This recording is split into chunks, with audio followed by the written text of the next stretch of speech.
missions, arguably what constitutes the greatest percentage of Quds assignments, one can imagine an officer NCO structure corresponding to the level of the ranks needing training. For example, so many officers of such a rank to train their peers or lower-ranking officers, and likewise so many NCOs to train their peers or enlisted men. As a side note, it has been suggested that Quds trains most of its clients in either the Sudan or in Iran itself. For all of these missions, the officer-NCO ratio is necessarily higher than in the rest of the SEPA. For this reason, it can be argued that officers and NCOs comprise a large majority of the Quds Force personnel, seeing that enlisted men would not be used to train or advise their superiors. Where does the Quds Force carry out its clandestine operations? From reasonable conjecture regarding the structure, the reach of Quds is worldwide. It has been suspected of involvement in South America, for example in supporting the government of Venezuela, of continuing to intervene in Afghanistan against the American presence, of constituting a permanent training and advisory role to the Islamic resistance of Hezbollah, of supporting the Syrian government since the conflict of 2011, and most of all of involvement in Iraq since 2003. Since 2008, the Quds Force has been given control of all military operations in Iraq, and it formed and currently oversees the three primary Shiite paramilitary organizations, which work in conjunction with the Iraqi military. Asa'ib al-Haq, League of the Righteous, with 10,000 members, Kata'ib Hizb Allah, Brigades of the Party of God, with 30,000 plus members, and the Saraya al-Salam, Peace Companies, with anywhere from 10,000 to 50,000 members. This theatre of operations, provided indirectly to Quds by the Americans, gives the most continual experience to its members through the training and directing of these militias. In the recent theatre of the Persian Gulf, the recent attacks against oil tankers bear the mark of what Quds is capable of, but the Iranian government has consistently denied responsibility. Conversely, American and Israeli special forces possess the capability to carry out such false flag attacks, and their histories give plenty of examples. Currently, the most important missions which Quds directly or in which it participates are missile shipments to Hezbollah, arming and directing of Shiite militias in Iraq, support of Syrian government, support of Houthis.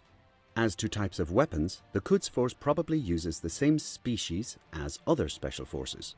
For example, the United States Green Berets, Russian Spetsnaz, British SAS, that is, handguns, for example the PC-9ZOAF, submachine guns, for example MPT-9, KL-7.62, heavy machine guns, e.g. MGA-3, portable manpads, e.g. Sohail, rocket-propelled grenade launcher, for example RAD or PG-29, anti-tank weapons, for example the Sege-1 or 2, portable mortars, for example the 37mm Marsh mortar, plastic explosives, for example C4, Semtex. The use of heavy equipment does not correspond to its missions. In terms of size, the active personnel of Quds has been estimated to be anywhere from 5,000 to 20,000, although the most common number given is 15,000. GlobalSecurity.org asserts that in 2008, the Iranian Supreme National Security Council authorized an increase in the size of the group to 15,000, but this cannot be presently confirmed. By comparison, the Russian Spetsnaz has a strength of roughly 5,000, the United States Green Berets 7,000, the British SAS 400 to 600. Moving to consider its place in the Iranian political ideology of 12 Shi'ism, Quds Force bears great eschatological significance. A fact which receives barely any coverage in the Western press, the founding of the Islamic Republic was clearly stated by Ayatollah Khomeini to coincide with the approach of the end of the world. A Fari school of jurisprudence, the official legal teaching in Iran, named after the sixth Imam Jafar al-Sadiq, names Jerusalem as central to the return of the Mahdi and to the establishment of Islamic government throughout the world, i.e. the golden age of Islamic rule as promised by the Prophet Muhammad. According to Sunni and Shia prophecies, the army foreordained to conquer Jerusalem is to be comprised of mostly people from the region of Iran, with Iranians having a great and important role in the event.